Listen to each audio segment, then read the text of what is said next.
Assalamualaikum warahmatullahi wabarakatuh. Alhamdulillahirabbil alamin. Allahumma shalli ala sayyidina Muhammad. Yang saya hormati kedua dosen pembimbing saya, Bapak Taufik Fuadi Abidin dan Bapak Ali Misbullah. Ketiga dosen pembahas yaitu Bapak Zahnur, Bapak Irfan Nizam dan Bapak Kurnia. Dan terima kasih kepada teman-teman yang sudah berhadir pada acara seminar hasil saya ini dengan judul Pengembangan Sistem Pengenalan Wajah Menggunakan Arsitektur VGGNet dan ResNet di Universitas Syekh Kuala. Biometrika sangat populer beberapa dekade terakhir ini. Namun biometrika bukanlah hal baru, tapi sudah ada sejak zaman Babilonia kuno pada tahun 500 sebelum Masehi yang digunakan sebagai transaksi bisnis mereka. Pada tahun 1969, biometrika seperti fingerprint dan face recognition digunakan sebagai sarana penegakan hukum di Amerika Serikat. Pada tahun 2013, perusahaan Apple memakaikan fingerprint pada smartphone mereka yaitu iPhone hingga sangat populer digunakan pada saat ini. Biometrika pada sektor pendidikan sangatlah rendah, seperti penerapannya sebagai presensi kehadiran. Pada SIM kuliah dan fingerprint yang ada di Universitas Syekh Kuala, kedua sistem ini sangat tidak terintegrasi. Kemudian diperlukan juga absen kertas sebagai presensi kehadiran. Kemudian ini diperburuk lagi dengan adanya pandemi COVID-19. Kementerian Kesehatan Republik Indonesia melarang penggunaan fingerprint sebagai salah satu langkah preventif penyebaran coronavirus di Indonesia. Oleh karena itu dibutuhkanlah suatu sistem biometrika yang baru yang tidak memerlukan interaksi secara langsung antara user dengan sistemnya, yaitu face recognition. Face recognition dapat dibangun menggunakan deep learning, yaitu dengan konsep deep neural network-nya. Dua arsitektur yang dapat digunakan untuk membangun face recognition yaitu VGGNet dan ResNet. VGGNet dan ResNet ini dipilih karena merupakan runner-up dan winner pada kompetisi objek deteksi yang diselenggarakan oleh ImageNet pada tahun 2014 dan 2015. Untuk kasus objek detection, VGGNet dan ResNet sangatlah bagus, sangatlah baik performanya. Oleh karena itu digunakanlah kedua arsitektur ini untuk penelitian ini. Salah. Yang pertama, bagaimana cara membangun model face recognition system berbasis deep learning dengan kedua arsitektur tersebut sebagai pengenalan wajah sivitas akademika Unsyah. Yang kedua, bagaimana cara melakukan tuning dan modifikasi pada arsitektur VGGNet dan ResNet untuk mendapatkan model pengenalan wajah yang efektif. Yang ketiga, bagaimana cara melakukan perbandingan akurasi dan performa dari model pengenalan wajah dengan kedua arsitektur dengan menggunakan dataset wajah sivitas akademika. Dan tujuan penelitian. Yang pertama, mengimplementasikan metode CNN dengan kedua arsitektur dalam pengenalan wajah sivitas akademika Universitas Syekh Kuala. Yang kedua, memodifikasi dan tuning arsitektur VGGNet dan ResNet untuk mendapatkan model pengenalan wajah yang efektif. Yang ketiga, membandingkan akurasi dan performa dari model pengenalan wajah dengan kedua arsitektur menggunakan dataset wajah sivitas akademika Universitas Syekh Kuala.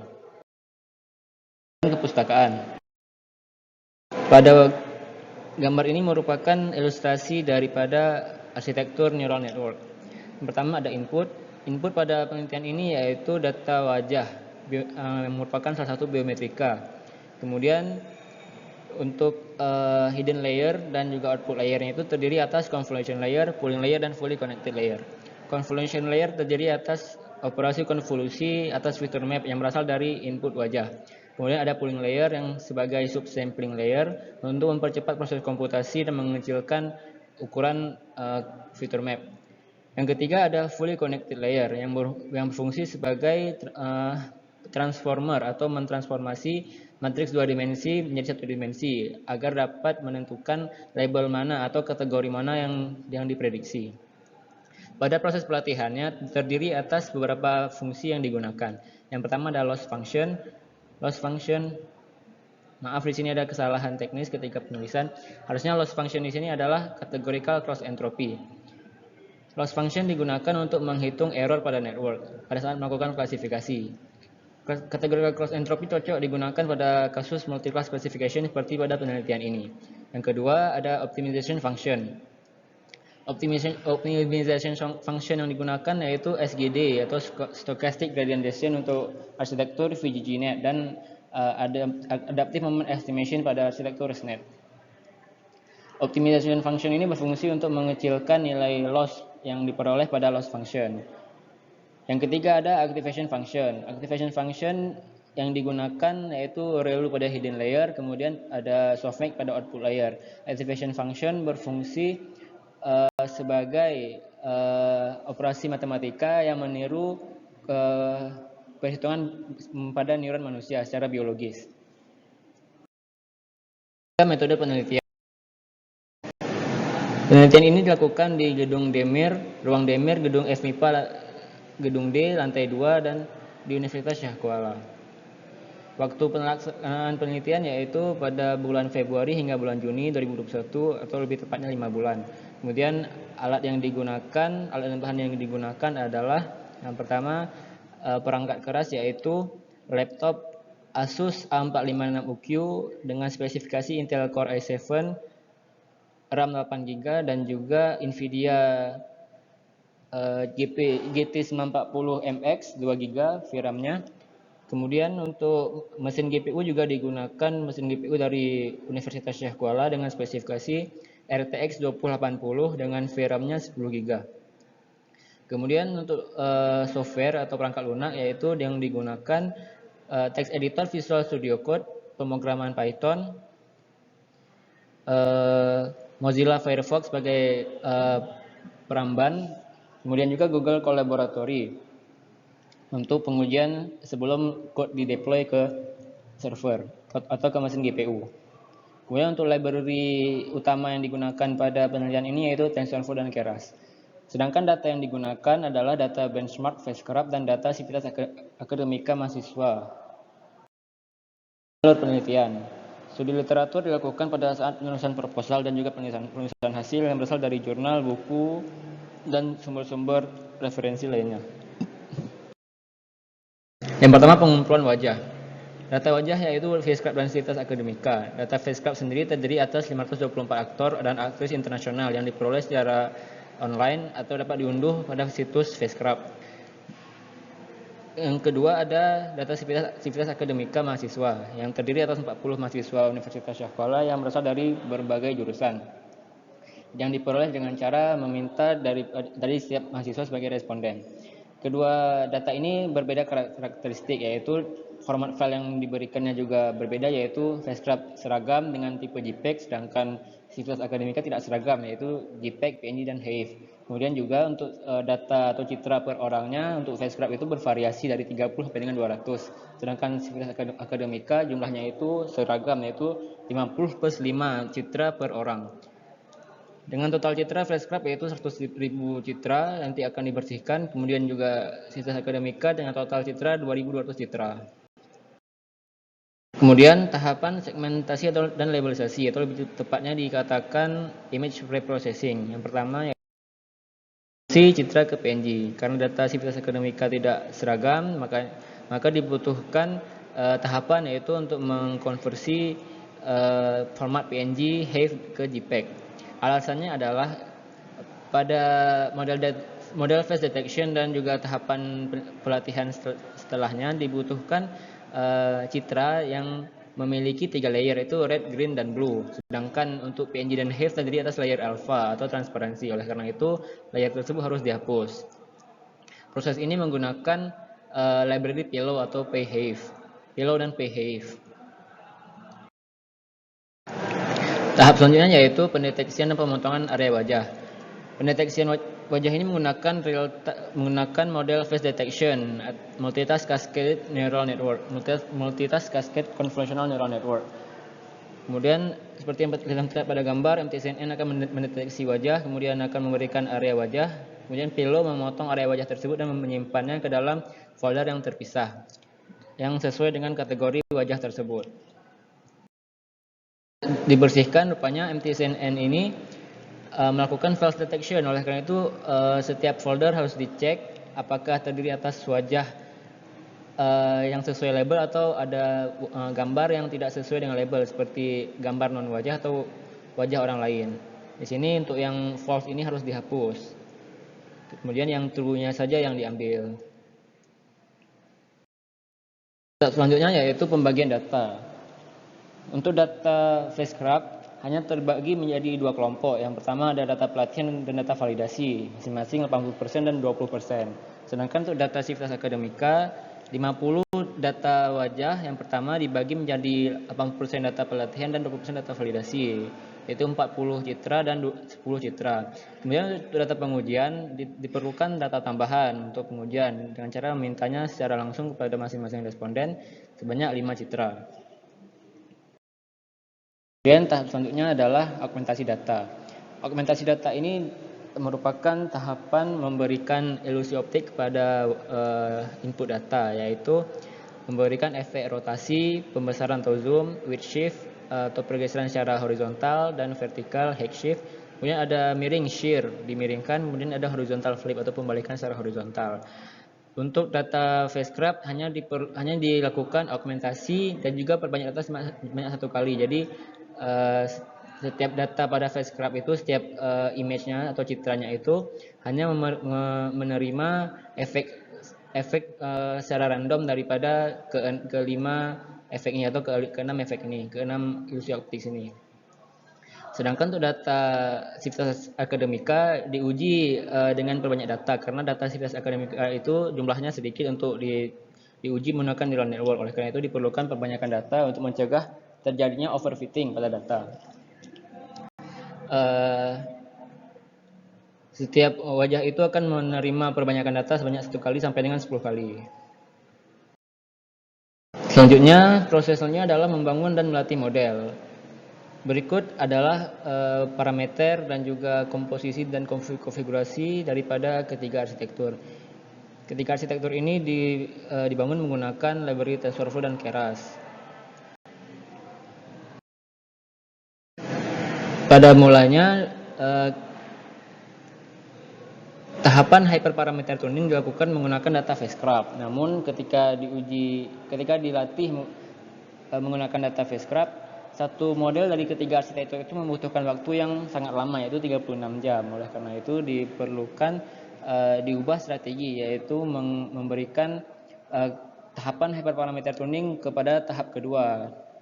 Sedangkan pada tahap pertama lebih memfokuskan untuk mencari arsitektur mana yang memiliki akurasi dan loss terbaik serta waktu eksekusi terbaik.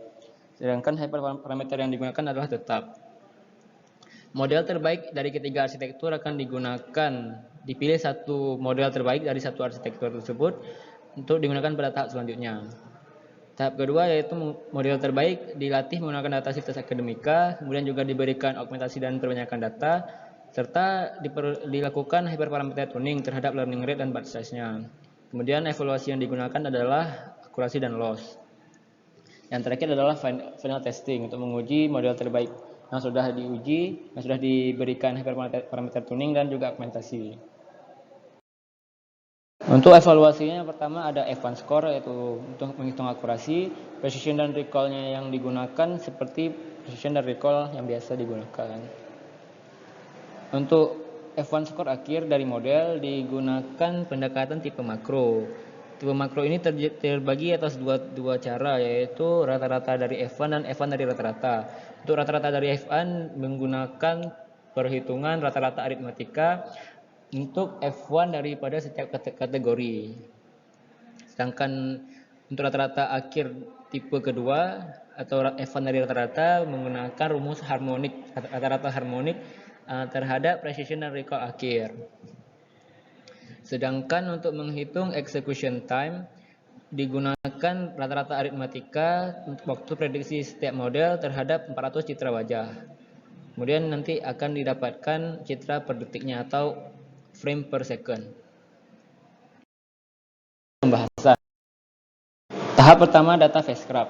Data FaceScrap ini diberikan hyperparameter yang sama, yaitu epoch 200, learning rate standar yaitu 1 kali 10 pangkat min 3, batch size 20.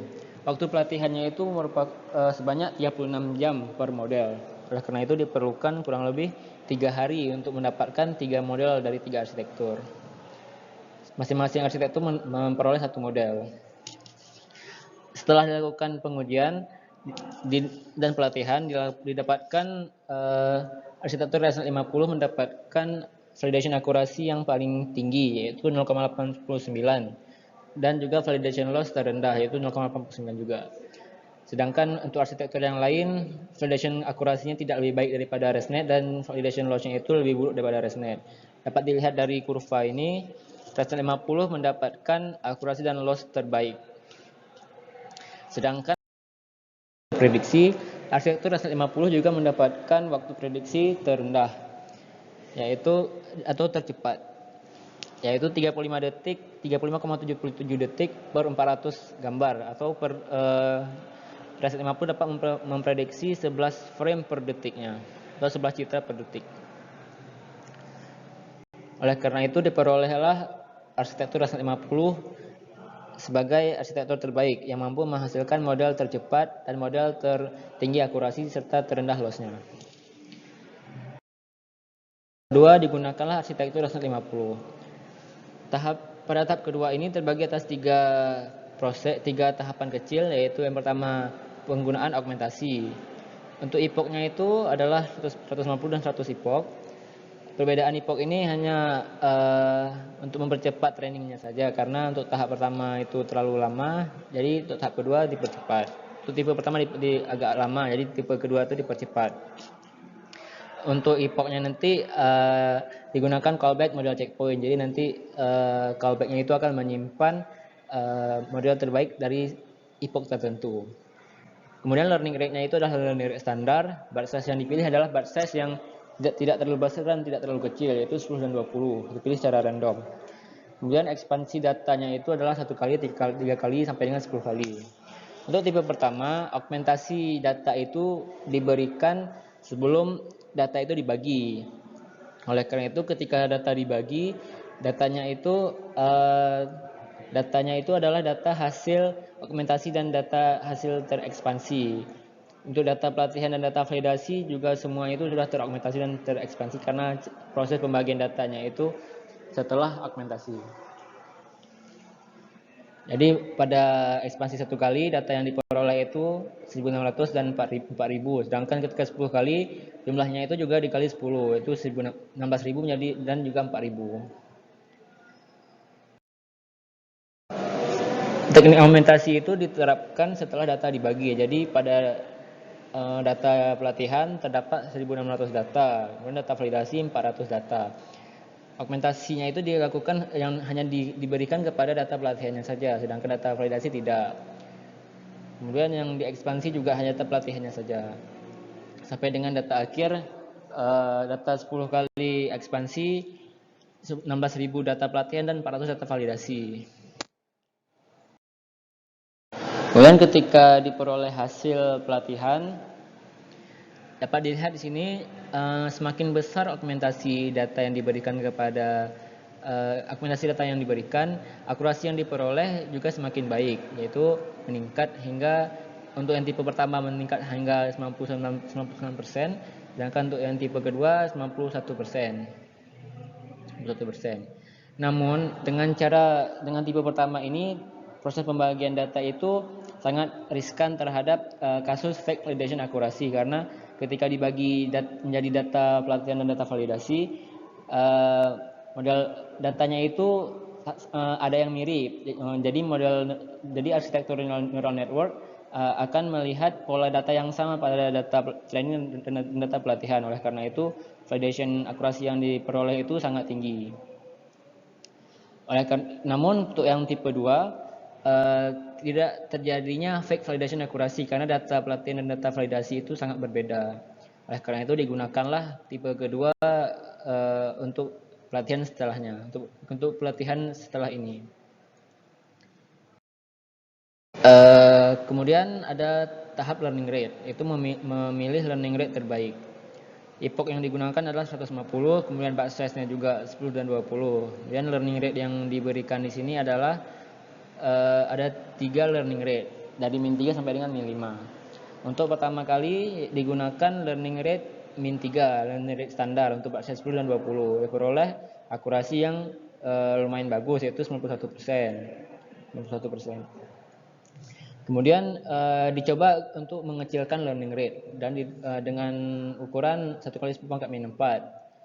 Diperoleh validasi akurasi yang jauh lebih baik daripada sebelumnya, yaitu mencapai 95% dan 92,5%.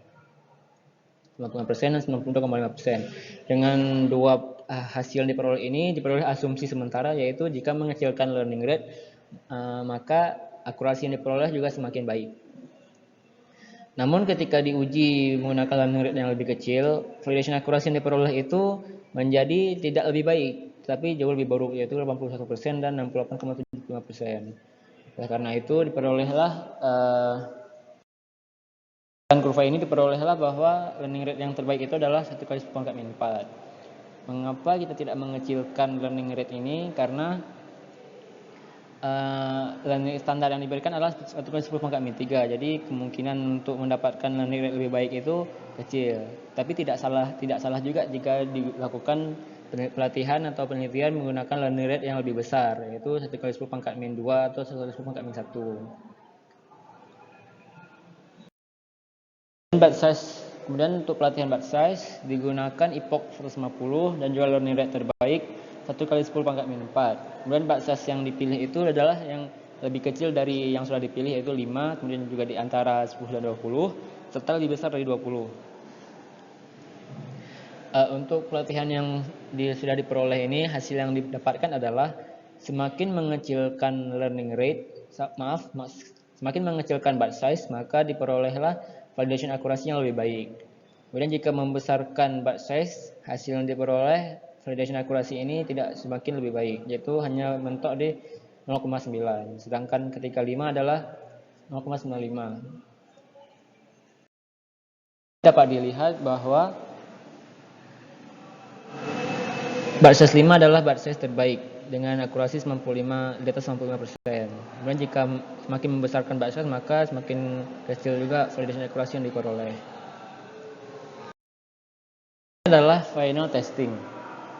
Final testing yang dipilih di sini adalah data Sivitas Akademika dengan data pengujian.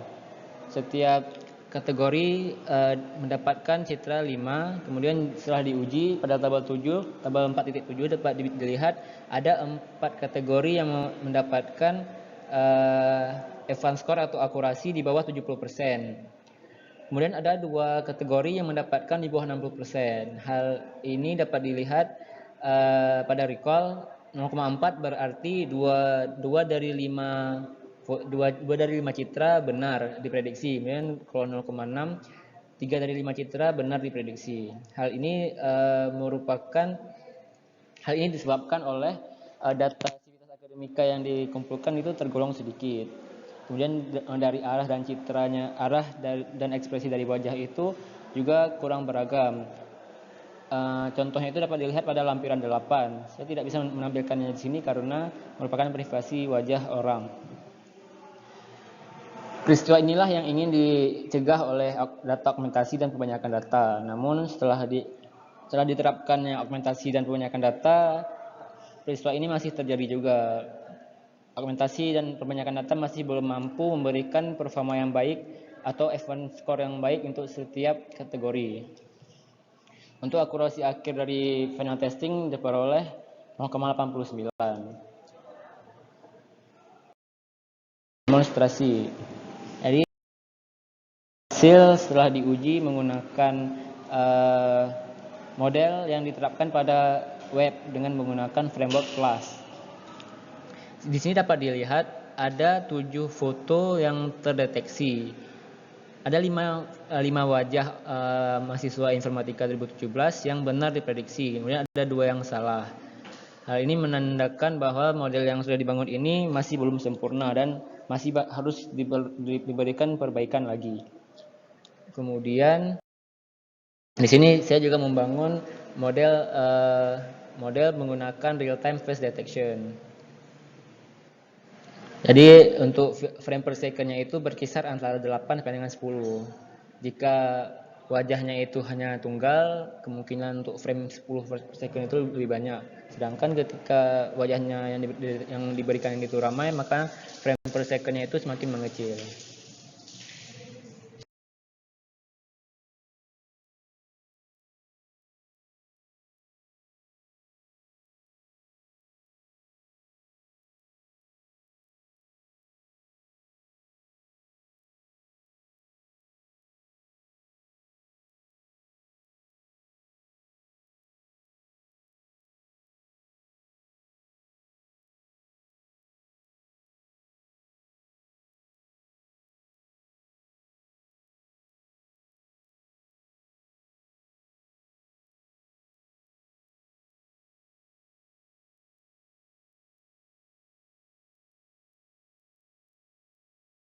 Penutup yang didapatkan adalah arsitektur S50 merupakan arsitektur terbaik setelah diuji menggunakan data spacecraft yang mengalahkan kemampuan daripada VGG-16 dan VGG-19.